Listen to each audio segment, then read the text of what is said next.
overall lack of emotional, self-sufficiency, which is another challenge why behaviors are so hard to change and maintain in marriage.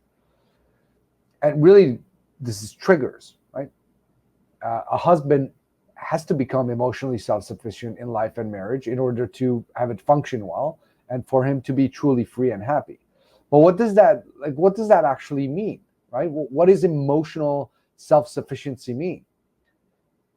And I guess I would say it's a state of being where a husband is fully in control of his emotions, not through willpower, but through his natural way of being, which means that his actions are not controlled by how he feels. He can separate his emotions and his commitments and how those two align with his actions, right? In this state, a husband doesn't need to use willpower because he has dealt with the insecurities. He has pulled his bullets, which used to cause him to get triggered. See, triggers happen because somebody says or does something, or something happens and it hurts you, right? It hurts you. And it hurts you because you have been hurt in the past like that, most likely as a child. And over your development into adulthood, you have created several survival behaviors because of those triggers. And those survival behaviors are meant to protect you from feeling that hurt ever again, right? So kind of to put it together, when you have bullets, in other words, insecurities, you haven't dealt with them. And dealing with bullets means you're letting go of suppressed hurt, all right? So when you have not dealt with your bullets, when you have not let go of suppressed hurts of various bullets, right? And your wife says or does something that triggers your bullet, you will start to behave in ways that you don't want to. And the reason for that is because there's an automation that kicks in. Your survival behavior kicks in, trying to protect you. And you'll start to do things that you're not proud of. And the way this relates to changing behaviors is that your wife will test your changes anytime she sees them. So here you are in the marriage. She has given you the slap. You are now very serious about changing some of your behaviors. You go ahead and attempt to change the behaviors, but your wife is not going to believe those changes.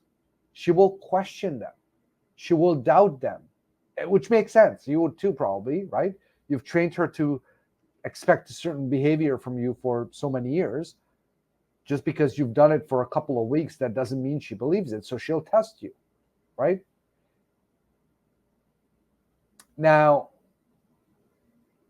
if you are not emotionally self-sufficient and you start to implement these changes, when she tests you on those changes, you will get triggered and react to them, and you will fail her test.